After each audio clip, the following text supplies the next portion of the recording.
Alright, now let me show you how to create your Twitter account.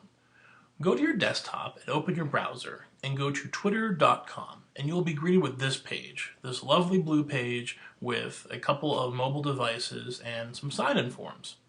If you already have a Twitter account, you probably don't need this video tutorial, but if you happen to forget a few things, please check them out.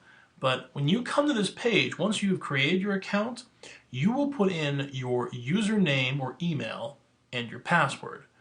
Twitter works on the fact that you have created a username called a Twitter name or Twitter handle. And this is important because this is how people will find you online on Twitter. It typically is a short name and it's found by using the @ symbol, which is the symbol right above the number 2 on your keyboard. You also want to create a password that is something that's easy to remember, but is also a strong password. So that means lowercase and uppercase letters, numbers, and symbols as well. Just like with Facebook and other social media networks, you definitely want to use strong passwords to make the ability for people to hack your Twitter very low. Twitter accounts do get hacked all the time. There are robots and other programs that are able to brute force attack passwords so that they can log into your account and start sending out really bad messages to your followers. So use strong passwords, use something that's easily remembered, but is also something that is pretty tricky for others to guess. And that's what you want to do. So when you have created your account, you will log in here. But since we're new and we're going to do this for testing purposes, we're going to sign up. So I put information in here for the sign up, and I'm going to sign up for Twitter. So I created my own password. I put in an email address, which you have to put in an email address in case you ever lose your password. You can get it sent to you to reset your password at any time. And then a username.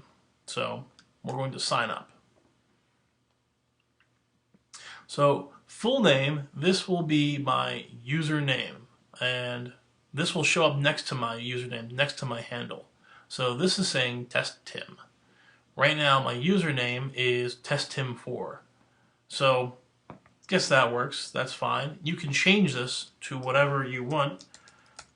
Testing Tim. And it will validate and say if it's used or not. Apparently Testing Tim is already taken.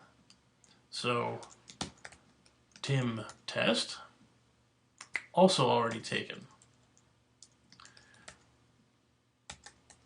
Test Tim Test, also taken. This can take a while to figure out what name that you want to use. I'm just going to go back with TestTim4 because it was already validated and I can use it. So my password strength is okay. I'm using a strong password that doesn't have too many symbols, so that's why it's only at a half strength here. You ideally want to get that thing up pretty high, so maybe add a couple extra characters to it. And as you can see, when you add more things to your password, it makes it a lot more secure. So there's some suggestions for your name. You can denote if you want to keep Twitter signed in on this computer. And this is something you really want to think about. If you are using this at your office or your home computer, this will automatically keep you logged in as long as your computer is on. So the danger this comes into for physicians is that anyone who has access to your computer besides you also can have access to your Twitter account. And you would probably want to check this off. That means that you have to log in every single time, but you probably want to be more safe rather than sorry in case something does happen to your Twitter account. Computers that do remember you on your for your sign-in also are at risk more for brute force attacks to log out, because it's easier to log out and log back in with a brute force attack than it is to log in and out constantly. You can tailor Twitter based on your recent website visits, and that means you can see more information about suggestions that Twitter might send you. Twitter is a publicly owned company and it does support ads. Unlike other social networks, now ads work, you're going to get them as posts, as actual updates from companies that you don't follow. And it can be rather annoying at times, but that's how Twitter works with its advertising. So the last thing you want to do is you're going to create your account, and that's it. There's no other information you have to put in here. No history of where you're from, your school, what friends you have. You don't have to do any of that. You can just create your account. And when you create your account, then you're taken to this nice little preview screen of how Twitter actually works. So we're going to get started in less than 60 seconds. You're going to build your timeline, and your timeline is set up on the right hand side. So it's a 2-column setup. You have your left hand side, which shows you people that you might want to follow. I'm going to just follow a bunch of people for testing purposes. And then what happens then is that I'm able to see these people's tweets. I can see who else is following here. So find and follow well-known people. The NBA.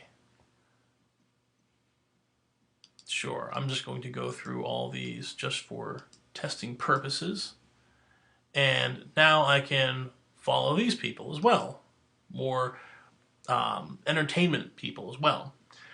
I can then search my email contacts to find any of the emails that of people, any of the email addresses of the people that I contact on a regular basis, see if they're using Twitter.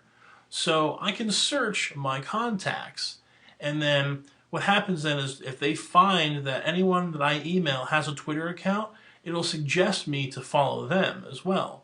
So it has the 4 big ones here: Gmail, Yahoo, Hotmail, and AOL. And I don't have to do this at all. You'll see right down here below, very hard to see, I can skip this. And what happens then is that I have to upload a photo, and it doesn't have to be a photo of myself. It's preferable to have a headshot, but not necessary. Just like for business pages, you can actually set this whole thing up as a business Twitter account.